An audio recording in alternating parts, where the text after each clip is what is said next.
It's killing us. Hello, and welcome to another conversation with Revel Coach. We are thrilled to have you here today because today's another great conversation. My sister Allison and I started this program as an opportunity to learn from other women who are doing something special and doing something that we can learn from. And today we welcome Donna Ashton. So Donna, thank you so much for joining us. Glad to be here. So Donna, to give a little bit of background, she has a program in place where her tagline is work less, make more. So I don't know about you, but I think many entrepreneurs that we know are going to be very interested in this conversation. And what I love about your work is how you leverage your own expertise with the power of online courses. So Donna, can you tell us a little bit more about how you got into this space and just give us a little bit about your background? Yeah, of course. So I started way back in like 2010. I was homeschooling my twins who were then in first grade. And I was like, I need something else to do before I lose my mind. So it was kind of like, let's start a business. And I was super passionate about what we were doing. We were doing Waldorf inspired homeschooling. And I started a business to kind of help myself as well as others who were using that form of homeschooling. And it grew into something, you know, we don't always know where things are going to go when we start a business, right? And so I had no idea. And, you know, at the first I was bringing in other experts and other teachers to kind of do the training. And then my community was like, well, we want to hear from you. And I was like, oh, really? Okay. What can I teach? You know? So it kind of morphed into me doing programs, and I built the entire business with courses and programs. And unbeknownst to me, you're supposed to like start with one-to-one clients, or you're supposed to do something else. One, I didn't have time for that. Like I was homeschooling my twins and I didn't have time to take phone calls, and I didn't really want to do it that way. So I built the whole thing with courses and programs, and it turned into this very large community. And I ended up actually selling that business. I did it for about 8 years. I launched the second business that I'm doing now, which is like helping people, because the moms in my community started asking me, hey, can you show me how to do that? I want to stay home and homeschool, and I want to make a little extra money. So it just sort of morphed into that. Plus I love the business side and the marketing and actually the creating of the courses. So I had both businesses for a couple years, and then my kids went to school and I realized, you know, I can't really give 100% to both of these. So I was able to sell the business, which at first I didn't tell anyone. I don't know why. I thought it was like weird or something. And then later people are like, you sold a business? Like, that's really amazing. And I'm like, yeah, it kind of is, because who gets to sell their coaching business? Like usually if you just stopped, then you know, close up shop. But I had like turnkey programs that we sold certain like once a quarter, and it was all set up with the emails and the launch things. And I had a very large list. So I was able to sell that to a friend and colleague, and then kind of go into full-time into this in 2016 and just keep honing my skills and, you know, helping entrepreneurs and all types of people really create courses. And, you know, I never really worked a lot of hours. I mean, I probably did in the beginning when I was sort of bootstrapping it, you know how that goes.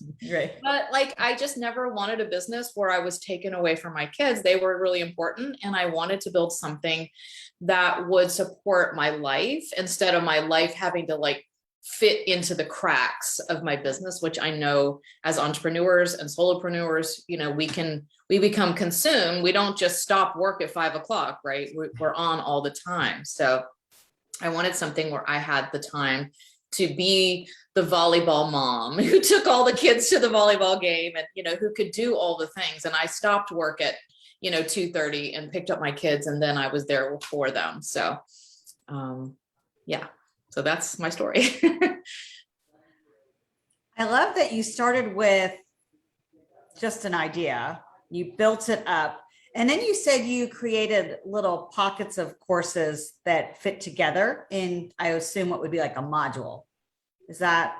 Yeah, I had sort of these core programs that I would sell certain times of the year, like based on a homeschooling mom's, like, this is the time for planning. This is the time for this. Like, I had certain timely courses, and then the summer I would have like sales and things. So it was all kind of timed, and people knew that if they wanted to get that course, it was like, you have to get it now or it won't be for sale until next spring, kind of a thing. So it created like a really nice little urgency inside the program, And and I inside the community. imagine, yeah, like back then, like pre-COVID, like pre. Oh yeah, this was like everything. 2015. Yeah. Yeah, it must have been so nice to have somebody that could kind of give you a little bit of like, you know, the reasons why a lot of moms do homeschooling is very specific, but the support wasn't there. I'm assuming it's changed a lot. Yeah, I mean, it was not, I didn't know what I was doing. And I knew that, and I was like, hey, let's create something to help all of us. And then somehow I started to be the one leading the way. But, after you do it for a few years, then I'm like, hey, I know a little bit more than what those people know. And they liked that I was like in the trenches doing it too. And then I think when my kids went to school, I was like, that was another thing. Like, I'm not going to tell anyone because I felt like I was betraying the moms, and then they were it was like the opposite effect. They were like, how did it go? Were they integrating into school? Okay. Like, how did it all go? And I was like, oh, they really are thinking it's okay with that. Well, they like kind of respect that it was your little baby. They're like, is your baby okay? It's like, going on I think so. But then they were so interested in, how the kids did and how they were able to integrate into school. And then, most of the stuff that we put ourselves through is our own mindset, right? Like, I'm not going to tell anyone I sold my business. I'm not going to tell anyone my kids went back to school. And then when I finally came out of the closet or whatever, it was like, oh, that just actually helped my business. And everybody thinks I'm just a person, right? So it's like, it just makes you more relatable. So, there's a really good tip. Like, just say what you're doing. You don't have to try to hide. That's so true. I watched your webinar. I thought it was so good. And I definitely would like to recommend, we'll put it in the show notes, but we'd love for other people to watch it as well. But the one thing you say there's a few different quotes I wrote down, but sometimes you just need to start before you think you're ready. Like, you need to kind of jump in and take action. Can you tell us a little bit more about, I guess that's kind of like connected to the mindset question, and how do you help your clients get started? I think, well, just in business in general, if we waited until we were ready, we would never, like, if I waited until I was ready to start a business, I would have never started a business. Sometimes you just have to jump in on the passion and the excitement and all of that. But when it comes to creating courses, I think there's a lot of people out there who have this imposter syndrome. Like, I don't know if I'm ready to have a course. Like, I don't know why it would be any different than just coaching someone. But when it becomes like a book or a course or something, it's like, we sort of shrink back into ourselves a little, like, who am I to have a course? I don't know every single thing on my subject. And like, just like I was saying, I wasn't teaching the courses, and then my community spoke and said, we really want to hear from you. And I was like, oh, okay. Well, what do I feel comfortable enough? I knew I wasn't an expert, but I did know I'd been doing it a couple years. And so that's what I say when it's time to make a course. If you're already helping people, if you are getting results for your clients, you don't have to be like the number one expert in your entire industry, right? But there are people out there who know nothing or next to nothing when it comes to your work. And many of them are waiting for you, like they were waiting for me. And I thought, well, who wants to hear from me? Well, they did, and then when I turned around and started selling my own courses, my business took off, and I was like, I can't believe they want to hear from me, but it was the truth. And I know we all have our things. We have to kind of get over it, but sometimes the way you say it, the way you bring it, your method is different than what other people bring. And people are wanting to hear from you, whether it's because they look up to you as the expert, or like I was saying, they just want to feel relatable and go, well, if she can do it, I know I can do it. Right? One of the things that you talk about on your webinar is to find a niche that creates a desirable course that you can sell. Yes. How do you know if your niche is the right niche? How do you know if yours is the right concept? Yeah, that's a very good question. And I feel like so many times people just like throw things out there and they really don't know, or they feel like they're, the same old, like, I'm going to sell it to everybody, kind of a thing. So there's a couple things that I want to say, and I'm a big stickler for making sure that you create a course from the beginning that will sell, because it's hard enough to get your work out there. Like everybody's a coach, right? Everybody's got courses after COVID. It was a real different shift in my business after that. But like everybody's out there, you know, the internet is a crazy place. And if you want to be seen and you want to be heard, then you have to find these little places that you can fit into. And I find that making sure first that you have something people want to buy is the number one thing. I think a lot of us are like, oh, I have this great idea and I'm gonna, you know, and we get so excited and we forget to like just validate it and make sure that people actually do want that. Like so many times people have come to me with an idea and then I take them through the exercises in my program to actually validate it. And they're like, oh, I will say, and I don't know if I said this in my webinar, that about 90% of the time they will tweak what they were going to do slightly or even sometimes a lot, because what we think people need and what they think they need are two different things. We know what they need. They many times don't know what they need. And so if you start going out there talking about, you know, this, and they're totally like, what is she saying? I just need more clients. You know, I just need more money or whatever. I just need to lose 20 pounds. And we're talking about things that's more about your process or we're farther down the line. And so we don't realize, oh, we got to go way back to the very beginning and really talk about this. And sometimes like when it comes to pain or mindset, people aren't really clear about what it is that they really need. So I find that this is sort of this blind spot. And so we have to really nail that piece. And then once we nail that piece, and validate it, we know people want it, like, because it's a big fat pain point for them. It's what I call their migraine problem. And if you're solving a migraine problem for people, they want it. So then it's just a matter of like you putting it out there. But I always say, like, no amount of great marketing is going to sell something people don't want or they don't realize they need, right? So you have to give them what they want, sell them what they want, and then give them what they need inside the course. Sometimes that's the way it works. And it's not like a bait and switch. It's just, they don't know. And they're like, just help me.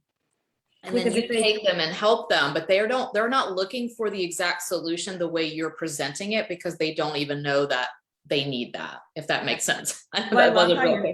Yeah, no, I think that's a perfect depiction because, okay, good. Like if you're on the migraine problem, which I never heard that expression before, and I love that. They're like, yeah, I need to solve that. The how to solve it, there's lots of choices out there, but if you connect to their big problem, that's where you have them. And then there's a level of trust, you know, I guess through that sales process of them getting to know you. And you know, I say, I make a headache problem, you know, you can take your Advil and kind of go on your way. But when it becomes a migraine, their life stops. Like, you're looking for the problem that they just cannot continue going on with, right? They have to take their medicine and lie down in the room. Like, they just can't continue. So if you think of it from the migraine problem, you're looking to solve a migraine problem. If it's a headache problem, it's going to be harder sell, because they're like, well, yeah, I'm okay, you know, right. And it's not as urgent. You have to find that migraine problem, and then you've got something. Yeah, that's wonderful. So if you have, so say one of your clients verifies the right migraine problem, they're, you know, you're like, okay, this is something tangible. What are your like kind of first 3 action steps, or what kind of, give us some insight to what the process could look like? Yeah, I mean, I think once they have that part nailed, most of the time, the person who's coming, they already have some kind of process or method. They've been coaching people, or even if they have only been like helping themselves, you know, they have something. They may not know that it's like a system. So the next thing that I help them do is sort of, I call it, pull it out of your head and put it on paper. Like, what is your process? Like, what will you take your people through? So it's basically like getting that process out of your head. And sometimes if they haven't coached or taught people in a group before, they just like coach people, like, and if they ask this, I tell them this, and they ask this. So sometimes they're kind of going around their process. So I help them streamline and say, okay, here's what you're going to do first, second, third. How does that all fit together? And it really becomes nice for them to like understand that they do have a signature system or a process that they can use, because that will just help them. Like that could become a book, it could become a retreat, and they can talk about their actual process, like on social media and to their community. So that is the first thing that we do, is like kind of get the whole thing outlined. And the process goes really fast because I find people know their stuff, right? With a little prompting and a little bit of like help with the organization. You know, we talk about pricing, we talk about title, and we kind of get it all together. And then the next big step is to pre-sell the course. I do not want them creating worksheets and doing videos until we have sold some of these, because this is the final proof of concept that you've nailed everything, the price is right, and the title is attracting them. So we're not looking for a six-figure launch, but we're looking for 5 people to buy their course. And then once we have that, we know that it's like, great, people are ready to pull out their credit card and they're ready to pay for this. And now we know we have a viable product. So then I have them run a live version of it, some type of live version, like their beta launch. And they get so much feedback and they learn a lot when they do it for the first, because many are doing it for the first time as a group. And they're like, oh, I still put too much in, even though you told me not to.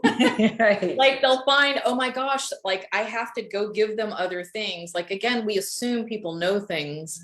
And then sometimes we're like, oh, we have to add a couple things to it, or we have to take out modules, or we have to do some fine tuning. And then once that's done and people have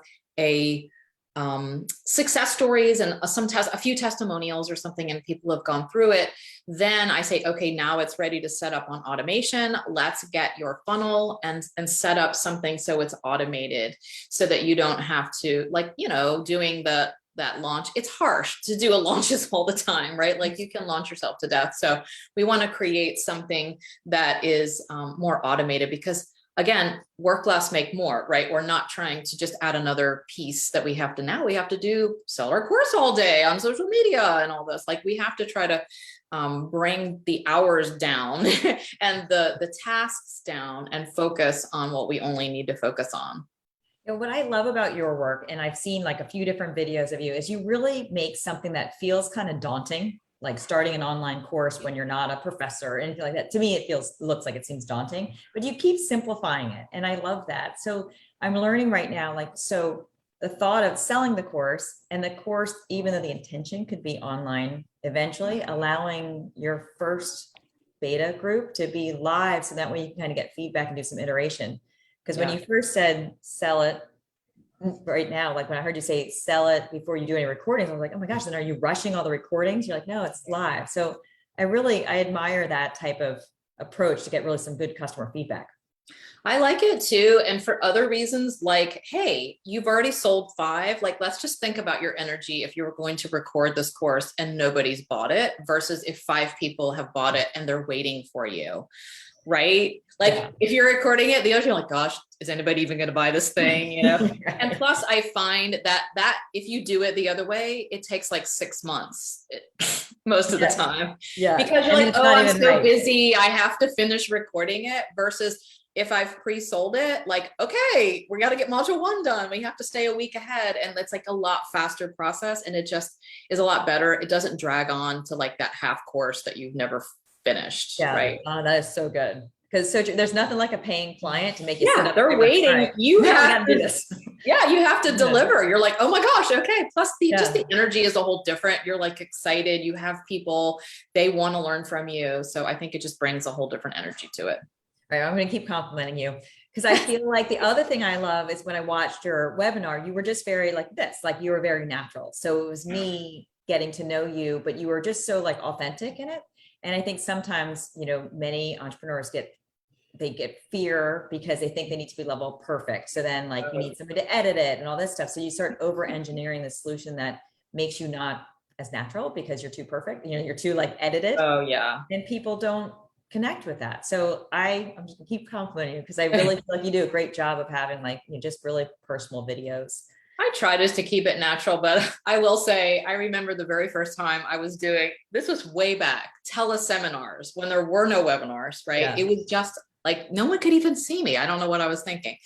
And it wasn't even my thing. I was bringing someone in to like teach the class. Like I didn't even have to teach it, but I remember going in my office at like 10 o'clock to get ready for like the 1 o'clock call that we had to do. And I was like sick to my stomach. All I have to do is introduce her and ask a few questions, but I was so petrified.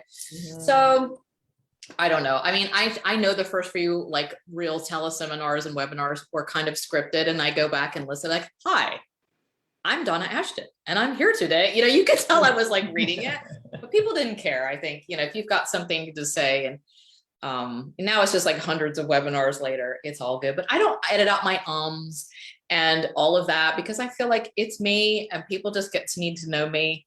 And if they don't like that, they can find somebody else. You know, I feel like it's what just makes me me, and I'm just trying to be myself as much as possible. And I feel like that shines through, because many people have said, oh, you're very authentic. You're just kind of down to earth. And like, yeah, I'm going to have fun with this and just be me. And it's too hard to try to, you know, keep up a facade of somebody else. Right. Or like, I'm so professional that I'm going to. So yeah, I don't recommend you get like, people think you have to get a videographer to film it. No, you can use your phone, you can use your computer. Like it can just be, especially those first rounds. And I always think, oh, I'll go back and I will redo these videos. And I honestly just did this. I've had a program since like, what is it? 2018, a group program. And I just re-recorded some of the videos. Some of them I thought, oh my gosh, like I can't believe I'm still letting this video go, but it was good information. But in the back, like I was sitting in another room and there was like a storm. I was sitting in front of a window and you could see like the tree like banging on the window and the rain was coming down. And I thought, wow, but nobody ever said, hey, your video's so weird. You know, they just like listened and just watched and was like, you know, like, hey, she's bringing good information. So while we're talking about videos and recording, what type of platform would you recommend that people were to put courses on?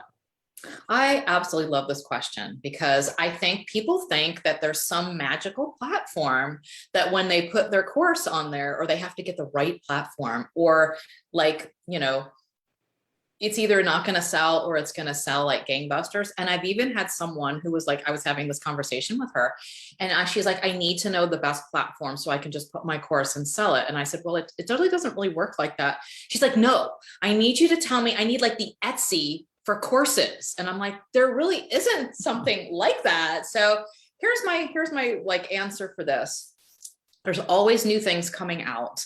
You know, there's always new platforms. I mean, there's Teachable, Kajabi, we use Kartra. There's always something new coming. But the thing is, again, you don't just like put it online. It's not like if you build it, they will come. Like it doesn't work that way. You know, you have to market it. You have to send it. And, you know, don't put your course on Udemy or one of those things where they're like $25 and people, because you won't make any money over there. You want to send traffic to your place. You want to build your community. And unfortunately, there is no like Etsy for courses. I wish there was. There's an opportunity for somebody to create one. Right. There you guys go. If only we were technical. I think it's hard because people are looking for like totally different things in totally different categories. So it's really about like, you can't just like put it up there and expect like, my course is on my website. Let me just sit back and wait for the, you know, the stuff to pour in. Like, that's not going to happen. Unfortunately, like you have to create some kind of traffic. And that's why I say we have some kind of automation where like it's driving people through the whole funnel. They see your webinar, your workshop, they go to the sales page, they get all the information, they get the emails and the follow-up sequences and all of that so that they can buy. So there is, you know, I don't want to burst anybody's bubble, but you know, you have to know what you're getting into. It doesn't just, passive income doesn't just like drop from the ceiling, you know, once when you just put your course online. So as far as platform, like you just have to look at what is fitting you, like your budget, what you need. You know, there's like Teachable or Thinkific where they just house courses. And then there's more like Kajabi. I use Kartra. That's like all in one. You have your email. So it just depends, but I think there's no one right thing. It makes no, in my opinion, it doesn't really make a difference as long as it looks professional and looks good and people can get in, which most of them these days, compared to what I started with, like in 2011, I mean, this is like a dream. And you just drag and drop. I'm like, wow, where was this back in then? So it seems it's easier than ever to have something look really good for people who are like on a budget and who are DIYing it. If you can have a little bit of technological skills these days, like you can make a really professional looking course. And that, you know, the tech is so much easier and so much better than it's ever been. And I feel like it's just going to get better, you know, as the years go on. So I hope that answered your question. That was the long answer, I know. Yeah, no, that's great. So if we were going to put a course together, is there a optimum length or too long, too short? Another great question. I wish I had a She's dollar winning for. today. If I only had a dollar for every time I was asked. Well, here's the thing. I mean, obviously you don't want a course that's like 45 modules and like 300 pages worth of stuff. I feel like it's really hard to, you know, you don't want to overwhelm people, I think. And that's the tendency, especially as women and entrepreneurs. We want to help people so much. We want to nurture, we want to give people everything. And that could backfire. And many times it does, because if I saw something that had all of that, I'd be like, oh my gosh, this is going to take me months to get through this. And do I have to do all of this other stuff? Like I've seen courses that they add all these bonuses and all this stuff. And I'm just like, I barely have time to get through the regular stuff. So I think less is more when it comes to this. And, you know, I'm not like, you must have 5 modules and they must be 10 minutes each or something like that. I don't really believe in, you know, that constraint. Like everybody's teaching something different, but here's what I say: teach it in the least amount of time you can and still give them everything they need, right? Like don't stick a bunch of fluff or talk on and on and on for 20 minutes when you can kind of get to the point. You know what I mean? Like there's a sort of a fine line, but you don't want to skim. Like you need to give them what they need to get. And we work in my program, like finding the outcome of the course that will help. Like if you know, like, what are they going to get if they take this course? If they take everything, what are they going to get? By having that outcome, it's boundaries for you. And so that you don't like throw everything in the kitchen sink that you've ever learned about online business or business, you know what I mean? Like it can be like, where does it end? Like it kind of bleeds over. They might need this and they might need this. But if you're very specific in creating a course on how to run a Facebook ad, then you're only going to put in there how to run a Facebook ad, not how to do Facebook groups or how to do this or how to do that. Like you've got to be specific with courses. Most of the time, the more specific and the quicker wins, the better, because people can get through it and be like, oh my gosh, this was great. I was able to do it. And you have to think also about your people. Like, are they like retired, just sitting around with a lot of time and can watch longer videos? Or are they like watching this on their lunch breaks or while their child is napping? Like think about your person so that you help them help themselves, you know, don't give them 2-hour videos when they're never going to get through it. Chunk it down into smaller videos or something so they can get through it.